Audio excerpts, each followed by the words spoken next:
नदी के पास एक लड़के की लाश पानी में तैर रही है। कोई उसका चित्र बना रहा है। अभी उसका चेहरा नहीं दिख रहा। उंगूला सता है, बस अब बिल्कुल सही बनेगी तुम्हारी पेंटिल। देखो, अरे वाह वही वाह, क्या कमाल का चित्र बनाया है मैंने।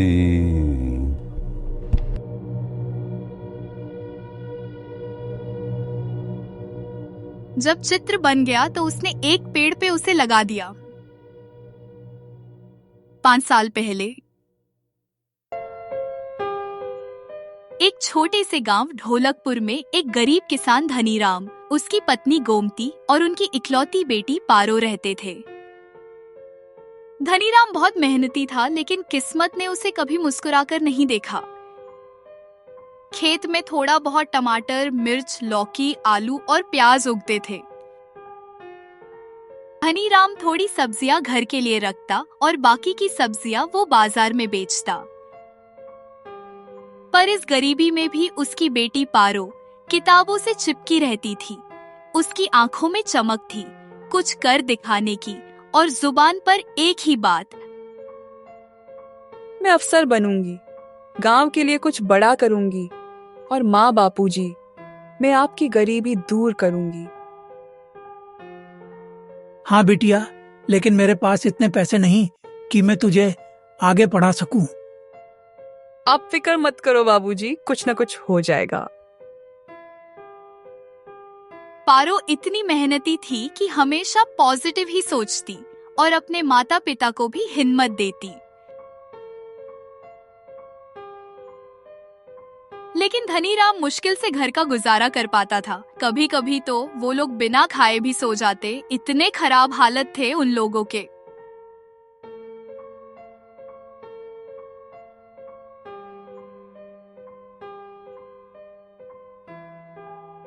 एक दिन धनीराम अपने खेत में हल चला रहा था और पारो कुछ पढ़ाई के काम से बाहर गई थी। तब दोपहर में डाकिया आया। गोमती ने दरवाजा खोला। डाकिया ने एक लिफाफा थमाया। ये लो माँ जी, शहर से आया एक, पारो के नाम।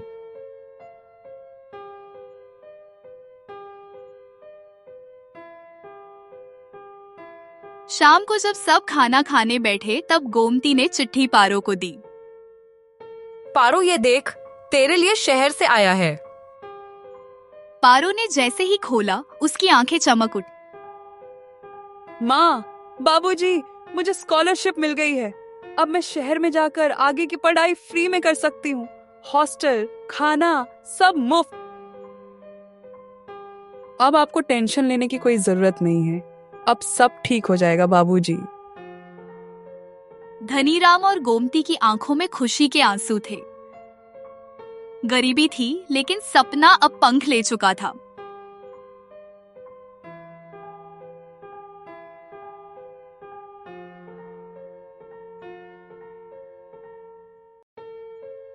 अगले दिन पारो शहर जाने के लिए निकली। इतना बड़ा अफसर बनना, उतनी ही बड़ी इंसान भी बनी रहना। कभी भी घमंड में मत आना और ईमानदारी को कभी दांव पर मत लगाना। जी बाबूजी, आपके संस्कार में कभी नहीं भूलूंगी। आप दोनों अपना ख्याल रखना। और फिर वो चली गई।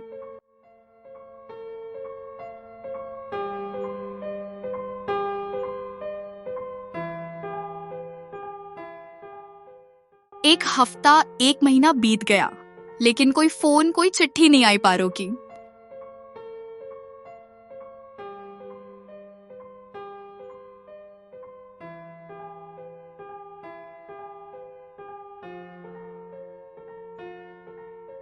सुनो जी, 1 महीना हो गया पारो को गए हुए। उसका न तो कोई फोन आया और ना ही कोई चिट्ठी। ठीक तो होगी ना अपनी बेटी? मुझे बहुत फिक्र हो रही है। शायद पढ़ाई में व्यस्त होगी। फिक्र मत करो, समय मिलेगा तो चिट्ठी भेज देगी हमें। धनीराम हर रोज खुद को समझाता। लेकिन फिर 5 साल बीत गए। धनीराम और गोमती आज भी अपनी बेटी की राह देख रहे थे, लेकिन 5 सालों में एक बार भी पारो की कोई खबर नहीं आई। सुनो जी, 5 साल हो गए, हमारी पारो की कोई खबर नहीं है। चलो ना पुलिस के पास जाते हैं और शिकायत दर्ज करवाते हैं। हाँ, अब तो मुझे भी फिक्र होने लगी है कि ऐसा तो क्या हुआ होगा कि 5 साल में एक बार भी चिट्ठी नहीं आई उसकी। हमारी परवरिश ऐसी तो बिल्कुल भी नहीं थी कि वो शहर जाकर अपने बूढ़े माँ बाप को भूल जाए। हम लोग कल जाते हैं पुलिस स्टेशन शिकायत दर्ज करवाने।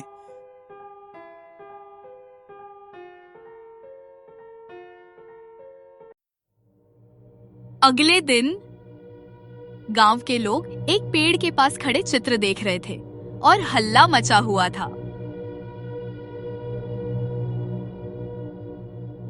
अरे, ये तो मुखिया जी के बेटे करण का चित्र है।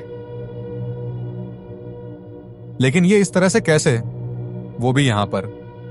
ये तो नदी की चित्र है। चलो नदी के पास जाकर देखते हैं। सब लोग नदी के पास गए तो वहां पर करण मारा पड़ा था और उसकी लाश पानी में तैर रही थी। उसका जो चित्र मिला था, जो उस मौत के हालात को हूबहू दिखा रही थी। मुखिया जी के बेटे करण की संदिग्ध मौत हो गई। मुखिया जी ने अपने घर पुलिस बुलाई। पुलिस आई। सुनो इंस्पेक्टर साहब, आप कुछ भी करो, लेकिन मेरे बेटे को जिसने भी मारा है उसे जिंदा मेरे सामने लेके आवो। मुझे पता है कि उसने कोई खुदकुशी नहीं की। मेरे बेटे का मर्डर हुआ है, किसी ने जानबूझकर उसे मारा है। आप कुछ भी करके मेरे बेटे के हत्यारे को पकड़ो। मुखिया जी, ये केस बहुत ही अजीब है, क्योंकि जिस तरह से आपके बेटे की लाश मिली उसकी हूबहू चित्र मिली। मतलब किसी ने मारा है और उसके बाद उसकी चित्र बनाई है। हमने इस केस को सुलझाने के लिए शहर से बड़ी ऑफिसर बुलाई है। शहर से एक वरिष्ठ महिला ऑफिसर इस केस की जांच के लिए आ रही है। देखो इंस्पेक्टर, मुझे वो सब नहीं पता। मुझे बस मेरे बेटे का हत्यारा चाहिए, वो भी जिंदा। आप फिक्र मत करो मुखिया जी, वो कल सुबह आ जाएगी और आगे इस केस को वही हैंडल करेगी और जल्द से जल्द आपके बेटे का हत्यारा पकड़ा जाएगा। गांव में खलबली मच गई।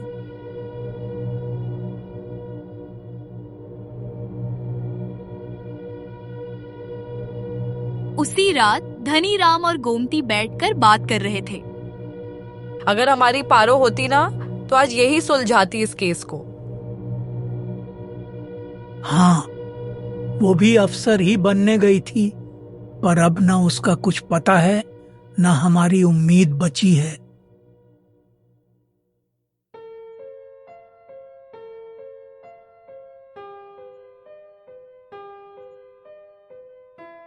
अगली सुबह गांव के नुक्कड़ पर भीड़ जमा थी। सभी देखना चाहते थे कि वो महिला ऑफिसर कौन है। तभी एक सरकारी गाड़ी आकर रुकी। दरवाजा खुला। खाकी वर्दी में एक महिला ऑफिसर उतरी। सिर सीधा, आंखें तेज, चाल में आत्मविश्वास। गांव के मास्टर जी चौंक कर बोले, अरे, ये तो पारो है, धनीराम की पारो। पूरा गांव सन्न रह गया। धनीराम और गोमती के पांव कांपने लगे। पारो ने सबके सामने सलाम किया। मैं आईपीएस ऑफिसर पारो वर्मा हूँ। इस केस की जांच मुझे सौंपी गई है। अब आप लोग फिक्र मत करो, जल्द से जल्द मुखिया जी के बेटे का हत्यारा आपके सामने होगा। धनीराम और गोमती तो देखते ही रह गए। जिस बेटी के लिए 5 साल से तड़प रहे थे, वो अचानक से उनके सामने आ गई थी। जांच शुरू होने से पहले पारो अपने माता पिता के घर गई। गोमती ने दरवाजा खोला। पारो घुटनों पर बैठकर बोली, माँ, बाबूजी, मुझे माफ कर दो। मैं आपसे 5 साल नहीं मिल सकी क्योंकि मेरी ट्रेनिंग के बाद मुझे गुप्त एजेंसी से जोड़ा गया और वहां परिवार से संपर्क की इजाजत नहीं थी। इसी वजह से आपसे बात नहीं हो पाई। अरे बेटी, तू जिंदा है और हमारे सामने है, इससे ज्यादा क्या चाहिए हमें। हमें बहुत गर्व है तुझ पर बेटी। हाँ पारो, तू जो करने गई थी वो तूने आखिरकार करके दिखाया। हमें तुझ पर नाज है मेरी बेटी। उस रात तीनों ने साथ में खाना खाया और बहुत सारी बातें की।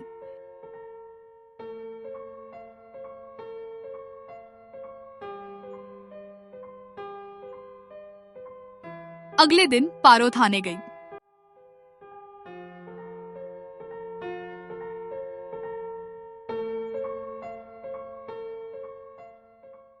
पारो ने जांच शुरू की। इंस्पेक्टर सचिन, आप मुझे इस केस की पूरी डिटेल्स बताओ ताकि हम लोग जांच शुरू कर सके। जी मैडम। बात ऐसी हुई कि अचानक से गांव के कुछ लोगों को एक चित्र मिली जिसमें मुखिया जी के बेटे करण की लाश पास की नदी में तैर रही थी। इस तरह का चित्र था और जब नदी के पास जाकर देखा तो लाश सच में वहां पर थी। अच्छा, मतलब हमें शुरुआत नदी से करनी होगी। फिर पारो इंस्पेक्टर सचिन के साथ नदी के पास जाती है। पारो ने इधर उधर देखा और जांच शुरू की। किसी ने नदी के अंदर ही मारा होगा इस लड़की को। लाश को नदी में लाकर फेंकना इतना आसान नहीं है। जब उसने चित्र को देखा तो पारो को समझ आया कि किसी ने उसी जगह से चित्र बनाया था, क्योंकि चित्र और रियलिटी एकदम सेम थी। वहां एक अजीब बात हुई। पास ही कुछ रंग गिरे हुए मिले, किसी ने जैसे पेंटिंग करते करते गिरा दिए हों। इंस्पेक्टर सचिन, इधर आइए। जी मैडम।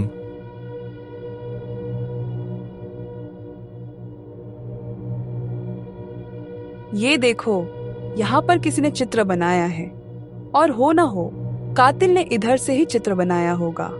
यहाँ पर रंग गिरा है और यह चित्र देखो, एग्जैक्ट यही का लोकेशन है। हाँ मैडम, लेकिन सवाल ये है कि मुखिया जी के बेटे को उसने मारा होगा कि उसने खुदकुशी की होगी, क्योंकि हो सकता है कि उसने खुदकुशी की हो और कोई चित्रकार आया हो, उसने चित्र बना दिया हो। या तो उसने खुद गिराया हो पानी में और फिर चित्र बनाया हो। ये भी तो हो सकता है इंस्पेक्टर सचिन। फिर दोनों थोड़ा आगे बढ़ते हैं। थोड़ा आगे जाने पर एक झाड़ी में एक और चित्र मिला।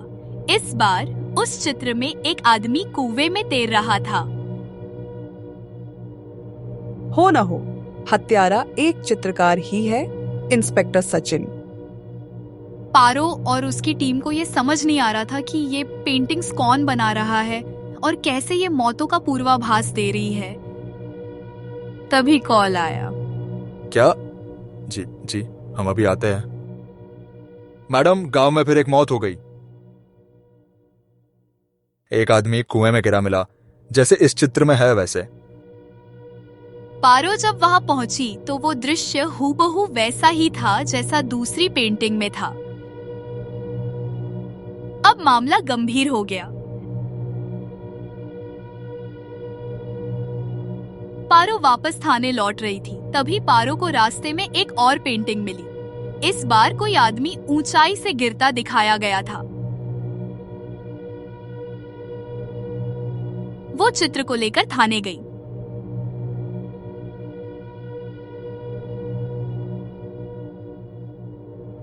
इंस्पेक्टर सचिन, एक बात बताओ, आपको क्या लगता है इस चित्र के हिसाब से अब क्या होगा? शायद किसी ऊंची जगह से कोई गिरकर मरेगा। एक बात बताओ इंस्पेक्टर सचिन, गांव में ऊंची जगह कौन कौन सी है जहां से कोई गिरे तो उसकी मौत हो जाए? वैसे तो इतनी ऊंची जगह है नहीं गांव में। बिजली का घर जहां कोई जा नहीं सकता, और एक पानी की टंकी और पहाड़। पहाड़, वहां वो आ सकता है। हमें वहां जाना चाहिए। लेकिन मैडम वो पक्का वहां आएगा? इस चित्र में वही कलर यूज हुए हैं जो कि पहले 2 चित्र में हुए थे, इसलिए मुझे पूरा यकीन है कि वो जरूर उसी जगह पकड़ा जाएगा। जी मैडम, तो अभी चले क्या? नहीं रुको, इस चित्र में रात दिखाई हुई है, मतलब रात को ही वो किसी को मारेगा, मतलब हमें रात को जाना होगा। और याद रहे इंस्पेक्टर सचिन, अगर उसे जितना है तो उसे जिंदा पकड़ना होगा, इसलिए हम दोनों के साथ कांस्टेबल दीपक भी चलेंगे। 2 दिन के बाद पहाड़ के ऊपर पारो, इंस्पेक्टर सचिन और कांस्टेबल दीपक निगरानी कर रहे थे। सर, रात के 4 बज गए, लेकिन आज भी अभी तक कोई नहीं आया। इंतजार करो, कभी ना कभी तो आएगा जरूर। आज भी कोई नहीं आने वाला आपका कातिल। 2 दिन से ऐसे ही इंतजार में बैठे हैं। कांस्टेबल दीपक, वैसे देखे तो अभी तक उसने तीसरा कत्ल भी तो नहीं किया। हमें यहाँ पर ही रहना होगा, क्योंकि हमारे पास एक ही मौका है उसे पकड़ने का। हो सकता है कि उसने हमें यहाँ पर देख लिया हो, इसलिए ना आया हो, लेकिन वो आएगा जरूर, मेरा दिल कहता है। तीनों अलग अलग कोने में जाकर खड़े होते हैं। कांस्टेबल दीपक का डंडा गिर जाता है तो वो उसे उठाने जाता है। तभी गोली चलने की आवाज आई। पारो और सचिन वहां पर दौड़े चले आए। क्या हुआ? किसने गोली चलाई? पता नहीं मैडम, मेरा तो डंडा गिर गया था, उसे उठाने गया तो मैं बच गया। तभी पारो ने देखा तो दूर एक आदमी गन लेके खड़ा है, जो कि कातिल है। तुम दोनों थाने जाओ, मैं उसको पकड़ने जाती हूँ।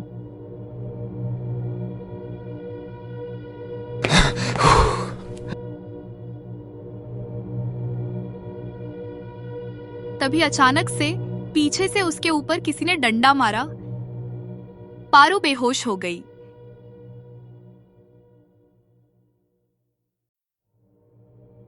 जब पारो को होश आया तो सुबह हो चुकी थी, लेकिन वो चित्रकार एक और चित्र छोड़ गया था, जिसमें एक झोपड़ी में एक लड़के का कोई गला दबा रहा था। फिर वो थाने जाती है।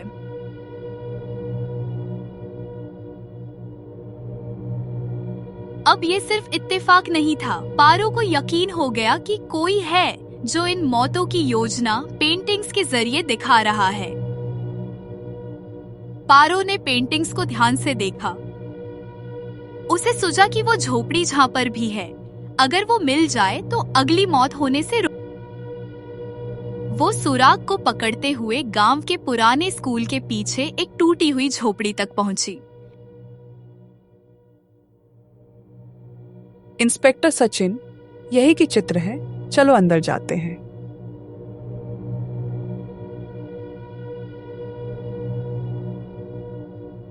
वहां एक लड़का पकड़ा गया। उसके पास कलर, ब्रश और कई अधूरी पेंटिंग्स थी। पारो और सचिन उसे थाने ले गए। पारो और सचिन ने उससे पूछताछ शुरू की। नाम क्या है तुम्हारा? जग्गा। जग्गा, तो तुमने इतने लोगों को क्यों मारा? बस मजे के लिए, इज्जत के लिए। क्या मतलब इज्जत? मुझे तो तुम पागल हत्यारे लगते हो। पागल नहीं हूं मैं, समझे क्या? हाँ, तो ऐसा क्या है कि तुम्हें इज्जत नहीं मिलती? बताओ, इतनी अच्छी चित्र बनाते हो, वैसे ही इज्जत मिल जाती। तुम ये सब क्यों कर रहे हो? मुझे कोई नहीं समझेगा। जब मैं छोटा था, मेरे माँ बाप एक हादसे में मारे गए। मेरे चाचा चाची ने मुझे घर से निकाल दिया, मेरे हिस्से की जमीन बेच डाली। मैं सड़कों पर पलता रहा। जब मैंने ये सब पुलिस में कंप्लेन किया तो मेरे चाचा ने पुलिस को पैसे खिला दिए और केस बंद हो गया। किसी ने मेरी बात नहीं सुनी। मुझे बहुत गुस्सा आ रहा था। फिर एक रात चाचा चाची घर में सो रहे थे। मैं उन्हें मारकर भाग गया और इस गांव में आ गया। यहां पर बड़ा हुआ। जिन्होंने मुझे दुख दिया, मैंने सिर्फ उन्हें खत्म किया। तो फिर तुमने ये बाकी के 2 कत्ल क्यों किए? चाचा चाची को तो सबक सिखा दिया। लेकिन तुम पुलिस वालों को भी तो औकात दिखानी थी ना। मुझे नजरअंदाज किया। मुझे क्यों रे भाई? पैसे देखकर तो तुम बिक जाते हो। कैसे बैठे हो मेरे सामने? हिम्मत कैसे हुई तुम्हारी? औकात नहीं है, समझे? लेकिन मुखिया के बेटे ने तुम्हारा क्या बिगाड़ा था? उससे क्यों मारा? बदला लेने के लिए। सबसे पहले मैंने मुखिया के बेटे को मारा। असल में मेरा कोई इरादा नहीं था उसे मारने का, लेकिन वो खुद आया था मेरे हाथों मरने। जग्गा नदी किनारे खड़ा चित्र बना रहा है। तभी मुखिया का बेटा वहां पर आता है। तुम चित्रकार हो? हाँ जी। हाँ, तो मैं मुखिया का बेटा हूँ। मैं नदी किनारे जा रहा हूँ। मेरा चित्र बना दो। जितना चाहिए उतने पैसे मेरे पापा से ले लेना, समझे क्या? देखो जी, माफ करना, मैं नहीं बना सकता। अरे इतने नखरे क्यों दिखा रहे हो? मुखिया का बेटा हूँ मैं, समझे? चुपचाप से मेरे चित्र बना दो। चलो जरूर बनाता हूँ तेरा चित्र। मुखिया के बेटे का गला पकड़कर नदी में डुबाकर मार दिया और फिर उसकी चित्र बनाता है। मुखिया के बेटे को चित्र चाहिए था और उसके लिए मुझे पैसों का घमंड दिखा रहा था, इसलिए बना दी। ले ले, रख इसे। ले ले ले। ये बताओ, तो फिर उस आदमी को कुएं में क्यों मारा? वो मेरे पड़ोस में ही रहता था। बाहर दूसरी औरत से चक्कर चला रखा था साला। तो फिर मैंने बनाया उसे अपना दूसरा टारगेट और मार दिया कुएं में धक्का देकर। कुछ गलत किया क्या? नहीं ना। अरे उसकी बीवी तो आजाद हो गई ना मेरी वजह से। और फिर हमारे कांस्टेबल दीपक को क्यों मारा? उससे तो कोई लेना देना नहीं था। मैं तो उस दिन गया था खुद की जान लेने, लेकिन वो बैठा था तेरा आदमी वहां पे। 2 दिन में आया, लेकिन तुम लोग थे वहां पर। फिर तीसरे दिन में आया गन लेके साले को मारने और गोली चला दी, लेकिन साले की किस्मत अच्छी थी कि बच गया। क्या है ना, मेरा चित्र सच होता है। मैं आया था खुद मरने, लेकिन तुम लोग थे तो किसी को तो मरना था ना, ताकि चित्र सच हो सके। कोई भी मरे, मुझे उससे कोई फर्क नहीं पड़ता। तुमने मुझ पर हमला किया, मुझे एक क्लू दिया जिसमें तुम्हारे घर में तुम किसी को मार रहे हो। कौन है तुम्हारा अगला टारगेट, बताओ? अब मैं थक गया हूं। ये आखिरी पेंटिंग थी जिसमें मैं खुद मरने वाला था। अरे तुम पुलिस कितनी बेवकूफ हो। मैं खुद को ही मारने वाला था गाला दबा के, लेकिन आ गए तुम लोग बीच में फिर से। पारो सन्न रह गई। उस लड़के का दर्द उसकी आंखों में था, लेकिन उसके गुनाह भी साफ थे। अब तुम बचोगे नहीं, तुम मरोगे भी नहीं, क्योंकि तुमने बेकसूर की जान ली है। तुम्हें अब ऐसी सजा मिलेगी जिसमें तुम तड़े छिपोगे। पारो ने कानून के तहत उस लड़के को गिरफ्तार करवाया।